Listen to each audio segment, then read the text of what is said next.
All right, guys, that was the Roval. Second year it's over with.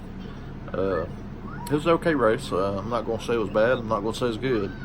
Uh, I thought, I think it'd be a little better of a race if the tires will wear out a little bit more. Uh, because you could stay out longer, which Truex and Harvick stayed out too long there. It'd have killed them. But, the race started off with Alex Bowman spinning down through there, and Truex and Bubba Wallace. Some of these guys had to go through the chicane and stop, which I think is the wrong call by NASCAR again. It's either run into a car or go through there. And I think if they need to look at it and say he didn't have a choice but to go through there. And it just takes common sense. I mean, I could have watched the replay and said, well, neither one of them deserves a penalty because they didn't have nowhere to go. I know it's the rule and all, but, it's like Daytona Talladega. They say if you get pushed below the yellow line, it's not your fault. Well, they need to look at this and say, if somebody wrecks in front of you and you got to avoid them and go through there, it shouldn't be your fault. That's the way I look at it, but, NASCAR's NASCAR. Consistency, the calls of the race today was really inconsistent.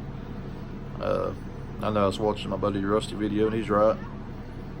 The 47 car, whenever he spun around, they threw a caution out, and the only thing he done was just spun around and just kept going. There was absolutely no debris or nothing. They threw a caution, and then 2 or 3 people runs off in the grass and slides around, stops, everything. They didn't even throw out a caution. So they got to get the consistency. They got to get that fixed. They're doing good without the fake debris cautions. They've done good the last few years.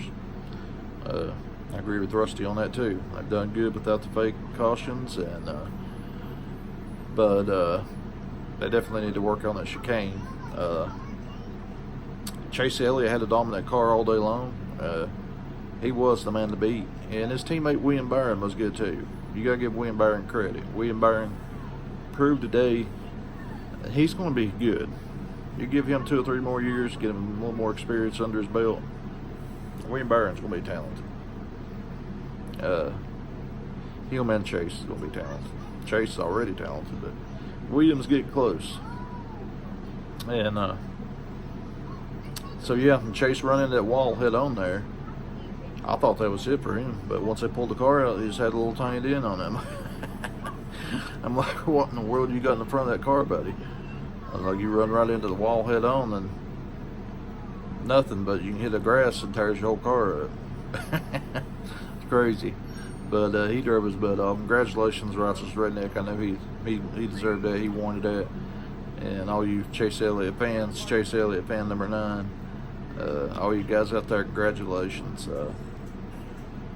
The deal, Alex Bowman, Bubba Wallace, my take on that is just racing's racing, tipper's flare. Bubba was blocking, Bowman got pissed and wrecked him. I mean, that's just what it boiled down to. And then after the race, Bubba come by and threw a little bit of bottled water on him.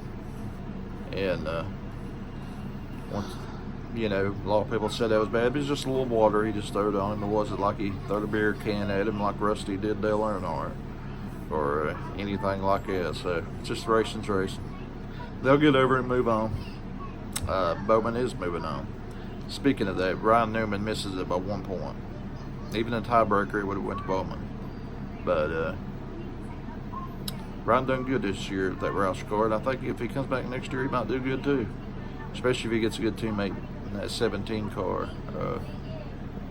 If you take a look today at the results here, Chase Elliott wins, Harvick finishes 3rd. Like I said, Bowman 2nd, Boyer, Brad Keselowski, William Byron 6th. Great run. Truex 7th, Blaney, Jimmy Johnson, another strong top 10. Joey Logano got 10th. And Matt Dedabetto 11th, great run for him.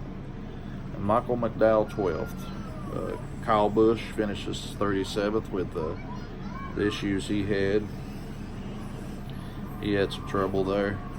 But let's take a look here at these point standings, guys. Okay, start out here. Kyle Busch has a 4-point gap over Martin Truex for 2nd. Now they've got a pretty good gap. They're like 40-some points plus heading into the round, so they almost have a race they can kind of mess up in. and lose some points. Denny Hamlin's third, Logano, Harvick's fifth, Chase Elliott sixth, Keselowski, Larson, Bowman, Blaney, Byron, and Clint Boyer advancing. Now, Clint is only going to have 3,000 points, so getting that top 8, he's 5 points behind, so it's really close. Kyle Larson's 8th. He's got a 5-point cushion, but the guys I'm looking at is Kyle Busch, Truex, Denny Hamlin, Joey Logano, Kevin Harvick, and Chase Elliott. They got a pretty good little advantage there. So I think as long as they play the smart, be careful, they'll be okay. But we'll see what happens. Dover Downs next week. The Pick 5 contest, nobody got it this week because a lot of Truex not finishing up there in Busch. A lot of people had them guys. And so yeah, that's my take on that. And head off to Dover Downs next week, guys. And congratulations again to Chase Elliott fans, and remember to subscribe to the channel. We'll catch you guys later.